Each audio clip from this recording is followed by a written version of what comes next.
Welcome to Sasi official.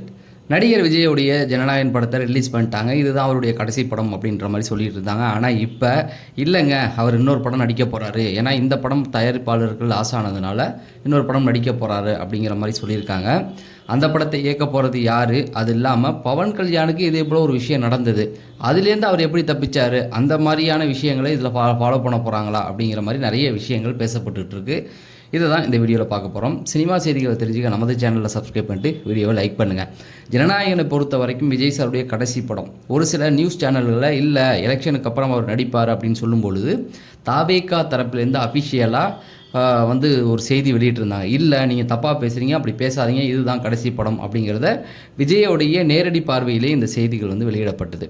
So Jananayagan அவருடைய கடைசி படம் அப்படிங்கிறதுல எந்த ஒரு மாற்று கருத்தும் இல்லை. ஆனால் இந்த ஜனநாயகன் படம் 2 நாளைக்கு முன்னாடி ஒரு சில கிளிப்புகள் இப்போ படம் ஃபுல்லாகவே வந்துருச்சு. ஆல்மோஸ்ட் இது பல பேருடைய லேப்டாப்லேருந்து மொபைலுக்கு அப்படியே ஷேர் ஆகிட்டே இருக்குது. கண்டிப்பாக எல்லாருமே பார்த்துருப்பாங்க, பார்க்காமலாம் இருக்க மாட்டாங்க. அதாவது அதிகமாக பசங்க கிட்ட தான், அதாவது இன்ஜினியரிங் ஸ்டூடெண்ட்ஸ் இவங்க மாதிரியான ஆட்களுக்கு தான் அப்படியே போய் அது அப்படியே வீடு வரைக்கும் வந்திருக்கும். கண்டிப்பாக அதுவும் ஹெச்டி பிரிண்ட்டு அப்படிங்கிற மாதிரி சொல்கிறாங்க. அப்படிங்கிறதுனால கண்டிப்பாக டிவிலெலாம் போட்டு கிளாரிட்டியாகவே உட்காந்து பார்த்துருப்பாங்க அப்படிங்கிறது தான். ஸோ இது தயாரிப்பாளர்களுக்கு லாஸ் அப்படிங்கிற மாதிரி சொல்கிறாங்க. இப்போ தயாரிப்பு நிறுவனம் என்ன முடிவு எடுத்திருக்காங்க அப்படின்னா, எங்களுக்கு எலெக்ஷன் முடிஞ்ச உடனே அடுத்த நாள் இந்த படத்தை ரிலீஸ் பண்ணுறதுக்கு உத்தரவு கொடுங்க அப்படிங்கிற மாதிரி கேட்குறாங்க. தேர்தல் ஆணையம் இதை எலெக்ஷனுக்கு அப்புறம் தான் ரிலீஸ் பண்ணணும் அப்படிங்கிற மாதிரி இவங்க தணிக்கை குழுவும் அதை தான் சொல்லிகிட்டு இருக்காங்க. இப்போ அவங்க தரத்தில் எங்களுக்கு எந்த பிரச்சனையும் இல்லை, ஆனால் நீங்கள் 17, 18 இந்த தேதிகளில் ரிலீஸ் பண்ணிடுவீங்களோன்ற ஒரு பயம் இருக்குது அப்படிங்கிற மாதிரி சொல்கிறாங்க. அதாவது இந்த வீக்கெண்டில் அதை நாங்கள் பண்ண மாட்டோம்னு தயாரிப்பு தரப்பு உறுதியாக சொல்கிறாங்க. அதாவது எங்களுக்கு எலெக்ஷன் முடிஞ்சு அடுத்த நாள் ரிலீஸ் பண்ணுவோம், ஏன்னா இது ஓட்டுகளில் பாதிப்பு வரக்கூடாது அப்படின்னு ஒரு சிலர் நினச்சிக்கிட்டு இருக்காங்க. இந்த பக்கம் டிவிகே தரப்புலேருந்து என்னென்னா, எங்களுக்கு எலெக்ஷன் இல்லடா, கலெக்ஷன் இல்லடா, எலெக்ஷன் முக்கியம் அப்படின்னு. ஏன்னா இந்த படம் அரசியல் பேசியிருக்கதா சொல்கிறாங்க. அரசியல் பேசியிருக்கு, இது மக்கள்கிட்ட போய் இந்த கருத்துக்கள் ரீச் ஆகிருக்கு அப்படிங்கிற மாதிரியும் ஒரு தரப்பு பேசிக்கிட்டு இருக்காங்க. இப்போ இந்த பஞ்சாயத்து எங்கே போய் முடியுது அப்படின்னு பார்த்தீங்கன்னா, தயாரிப்பு நிறுவனம் எங்களுக்கு உடனே கொடுங்க, அதாவது எலெக்ஷன் முடித்த உடனே கொடுங்க. தயாரிப்பாளர்கள் சங்கத்தில் பேச்சுவார்த்தைகள் நடந்துகிட்டு இருக்கு, சினிமா சார்ந்த சங்கங்கள்கிட்ட. இப்போ ரஜினிகாந்த், கமல்ஹாசன் இவங்கெல்லாம் சப்போர்ட் பண்ணுறாங்க. அப்படி பண்ணும்பொழுது என்ன ஆகும் அப்படின்னா, கண்டிப்பாக எலெக்ஷன் முடிஞ்ச உடனே இந்த படத்தை ரிலீஸ் பண்ணுவாங்க. இப்போ ரிலீஸ் பண்ணால் கலெக்ஷன் எடுக்குமா அப்படின்னு கேட்டால் கண்டிப்பாக எடுக்கும். ஏன்னா ஒரு நல்ல உதாரணம் கில்லி.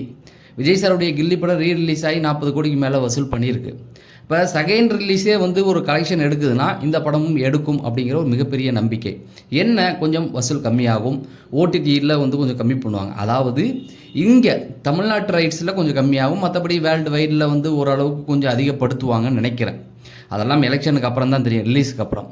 இது என்ன ஆகும் அப்படின்னா, லாஸ் ஆகுமா அப்படின்னா வாய்ப்புகள் கொஞ்சம் இருக்குது. ஏன்னா என்ன தான் சொன்னாலும் ஒரு தரப்பு கண்டிப்பாக தேட்டரில் இதை கொண்டாடுவோன்னு போகிறவங்க கண்டிப்பாக இருக்காங்க.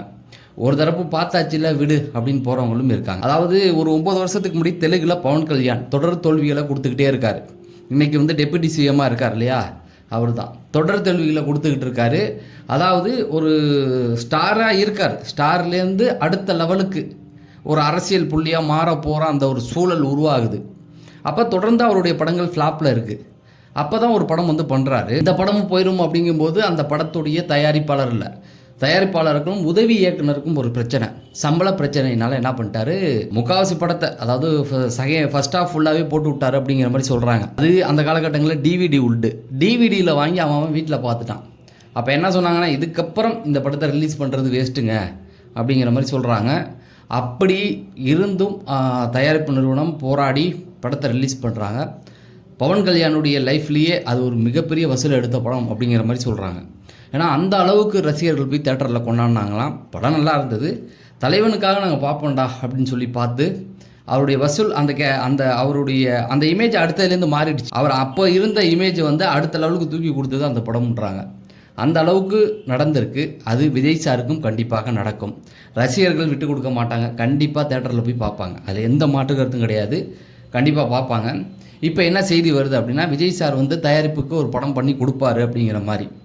என்னை பொறுத்த வரைக்கும் எலெக்ஷனுக்கு முன்னாடியே நான் நினச்சது என்னென்னா, கண்டிப்பாக அது கடைசி படமாக இருக்காது, எலெக்ஷனுக்கு அப்புறம் 5 வருஷம் அவர் சும்மா தான் இருப்பார், கட்சியை நடத்துறதுக்கு காசு வேணும், அதனால படம் பண்ணுவார். அங்கே ஆந்திராவில் பவன் கல்யாண் டெப்யூட்டி சிஎம் ஆகியே தொடர்ந்து வருஷத்துக்கு ஒரு படம் பண்ணிட்டு இருக்காரு. அதெல்லாம் முன்னுதாரணமாக வச்சு பண்ணுறதுக்கு வாய்ப்புகள் இருக்குது. அப்படி இருக்கும்போது இந்த சூழலில் அவர் 2வது படம் பண்ணுறதுக்கு இன்னொரு படம் பண்ணுறதுக்கு வாய்ப்புகள் இருக்குது. ஏன்னு கேட்டிங்க அப்படின்னா தயாரிப்பாளர்கள் கண்டிப்பாக விட மாட்டாங்க. எங்களுக்கு வந்து ஏதாவது ஒரு படம் பண்ணி கொடுங்கன்னு விஜய் சாரும் அவங்களுக்காக கண்டிப்பாக பண்ணி கொடுக்குற ஐடியாவில் தான் இருக்கார் அப்படிங்கிற மாதிரி சொல்கிறாங்க. அப்படி பண்ணும்போது என்ன அப்படின்னு பார்த்தீங்கன்னா, இப்போ லோகேஷ் கனகராஜ், நெல்சன்னு, அதுக்கப்புறம் இவர் அட்லி, இவங்க 3 பேருமே வந்து எங்கேயோ ஒரு படம் பண்ணியிருப்பாங்க. ஆனால் விஜய் சாருக்கு வந்து அவங்க வந்து வெளி உலகத்துக்கு அறிமுகமானது விஜய் சாரால் தான். அந்த அளவுக்கு ஒரு பெரிய வாய்ப்பு கொடுத்துருக்காரு. இந்த படத்துலேயும் கேமியோ பண்ணியிருக்கதா சொல்கிறாங்க. அதனால் இவங்களுக்கு வாய்ப்பு இருக்குமான்னு கேட்டால் கண்டிப்பாக இல்லை. ஏன்னா நெல்சனுக்கு வந்து ஜெயிலர் 2க்கு அப்புறம் ரஜினி கமல் சார் படம் இருக்குது. இந்த பக்கம் பார்த்தீங்கன்னா அட்லி வந்து அல்லு அர்ஜுனை வச்சு இப்போ படம் போயிட்டுருக்கு. அது வந்து இன்னும் இந்த வருஷம் இல்லாமல் அடுத்த வருஷம் தான் ரிலீஸ் பண்ணும் அப்படிங்கிறாங்க. இவர் லோகேஷ் கனகராஜ் பார்த்தீங்கன்னா அதே அல்லு அர்ஜுனை வச்சு அடுத்த வருஷம் ஒரு படம் பண்ணுவார். பட் அந்த கேப்பில் லியோ 2 பண்ணுறதுக்கு வாய்ப்பு இருக்குது அப்படிங்கிற மாதிரி சொல்கிறாங்க. யார் இயக்குனர் அப்படிங்கிறதெல்லாம் வந்து படம் பண்ணணும்னு நினச்சதுக்கப்புறம் யார் ஃப்ரீயாக இருக்காவோ அவங்களுக்கு கொடுப்பாரு, சொல்ல முடியாது. வினோத்துக்கே வந்து வாய்ப்புகள் கொடுக்கலாம். வினோத் வந்து ரொம்ப திறமையான ஆள். அவருக்கு வந்து அஜித்தே வந்து ஒரு ரீமேக் படம் தான் கொடுத்தார், நேர்கொண்ட பார்வை. ஆனால் அதுக்கப்புறமேட்டுக்கு அவருடைய பாணியிலே வந்து ஒரு படம் கொடுத்து பண்ண வச்சார் இல்லையா. அந்த மாதிரி விஜய் சாருமே வந்து இப்போ ரீமேக் படம் தான் கொடுத்துருக்காரு, பகவந்த் கேசரின்னு தான் சொல்கிறாங்க. அது இல்லாமல் உங்கள் ஓன் ஸ்கிரிப்டில் ஒன்று பண்ணலான்னு விஜய் சாரும் முடிவு எடுக்கிறதுக்கு நிறைய வாய்ப்புகள் இருக்குது. சொல்ல முடியாது. அரசனுக்கு அப்புறம் வெற்றிமாறன் கூட இணையலாம். ஏன்னா முதல்லயே ஒரு பேச்சு ஒன்று போயிட்டு இருந்தது, வெற்றிமாறன் கூட தளபதி இணைய போகிறாங்க அப்படிங்கிற மாதிரி செய்திகள்லாம் வந்துகிட்டு இருந்தது. ஸோ கடைசி படம் அந்த மாதிரி இருக்கிறதுக்கு, ஏன்னா அவங்களுடைய கதைக்களம், வெற்றிமாறனுடைய கதைக்களம் விஜய் சாருடைய அரசியலுக்கு ஒரு நல்ல அடித்தளம் கொடுக்கும். அதில் எந்த மாற்று கருத்தும் இல்லை. ஏன்னா அவருடைய படம் வந்து ஏதோ ஒரு அரசியல் பேசிக்கிட்டு தானே இருக்கும். வெற்றிமாறன் கூட இணையறதுக்கும் நிறைய வாய்ப்புகள் இருக்குது அப்படிங்கிற மாதிரி சொல்கிறாங்க. இதெல்லாம் இப்போ இது செய்தியாக வந்துகிட்டு இருக்குது. ஆனால் தளபதி அவர்கள் இப்போ அதை பற்றி பேசவே மாட்டார். எலெக்ஷன் முடிகிற வரைக்கும் இதை பற்றி அவர் பேச மாட்டார். ஆனால் எலெக்ஷனுக்கு அப்புறம் கண்டிப்பாக இதை பற்றி பேசுவார். ஆனால் ரிலீஸ் வந்து 23ஆம் தேதி இருக்க வாய்ப்புகள் இருக்குது. 23 ரிலீஸ் பொறுத்த வரைக்கும் 23 எலெக்ஷனுக்கு அப்புறம் அடுத்த நாளே ரிலீஸ் பண்ணுறதுக்கு வாய்ப்பு இருக்குது அப்படிங்கிறாங்க. ஒருவேளை அந்த டேட் தள்ளிடுச்சுன்னா 30ஆம் தேதி கண்டிப்பாக ஜனநாயகன் ரிலீஸ். ஆனால் இந்த படத்தை அப்படியே விட்டுற மாட்டாங்க, டிவிடியில் போயிடுச்சு அதனால் ரிலீஸ் பண்ண மாட்டோம் அப்படிங்கிற மாதிரிலாம் நிறைய பேர் பேசுகிறாங்க. கண்டிப்பாக கிடையாது. இந்த படத்தை வந்து 24ஆம் தேதி எலெக்ஷன் முடிஞ்ச அடுத்த நாளே ரிலீஸ் பண்ணுறதுக்கு தயாரிப்பு நிறுவனம் வந்து உதவி கேட்டிருக்காங்க. நடிகர் சங்கம், இயக்குனர் சங்கம் எல்லார்ட்டையுமே உதவி கேட்டிருக்காங்க. எல்லாருமே உதவி பண்ணுற மனநிலையில் இருக்காங்க. ஏன்னா ஒரு தயாரிப்பாளரை அப்படி விட மாட்டாங்க. நேற்று வந்து விஜய் சார் இவர் 2 நாளைக்கு முன்னாடி ரஜினி சாரும் கமல் சாரும் பேசியிருக்காங்க இல்லையா இதுக்கு எதிராக. ஏன்னா அதில் அரசியல் ஏதாவது இருந்தால் அவங்க பேசியிருக்க மாட்டாங்க. ஏதோ ஒரு இடத்துல தப்பு நடந்திருக்கு, அதை கண்டுபிடிப்பாங்க. அது வேறு, யார் பண்ணது அப்படிங்கிறது அது ஒரு ட்ராஜடி, அதை கண்டுபிடிச்சிருவாங்க. ஆனால் எல்லாருமே இப்போ சப்போர்ட் பண்ணுற ஐடியாவில் இருக்காங்க. ஏன்னா ஒரு தயாரிப்பாளர் அப்படிங்கும்போது அவருக்கு வந்து நஷ்டம் வரக்கூடாதுன்னு தான் எல்லாருமே நினைப்பாங்க. அதுக்கான முயற்சிகள் போயிட்டு இருக்குது.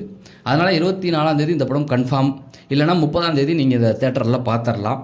ஆனால் இது வந்து ஒரு வசூல் சாதனை பண்ணிடுச்சுன்னா வேறு லெவலுங்க. ஏன்னா இந்தியாவில் அதான் நான் சொல்லல, தெலுங்கில் பவன் கல்யாணுக்கு அப்புறம் இந்த பக்கம் விஜய் சார் வந்து அங்கே அவர் மாஸ் தான், இங்கே விஜய் சார் மாசு. ஸோ பவன் கல்யாணுக்கு வந்து ஃபர்ஸ்ட் ஹாப் தான் ரிலீஸ் ஆச்சு, இப்போதைக்கு வந்து ஃபுல் படமும் ரிலீஸ் பண்ணிட்டாங்க. ஆனால் போட்ட வசூலை எடுத்துச்சுன்னா வேறு லெவல் சம்பவம் தான். ஆனால் அது எடுக்குன்ற மாதிரி தான் எல்லாருமே பேசிக்கிட்டு இருக்காங்க. இது இல்லாமல் போனஸாக கண்டிப்பாக ஒரு படம் பண்ணி கொடுப்பார்.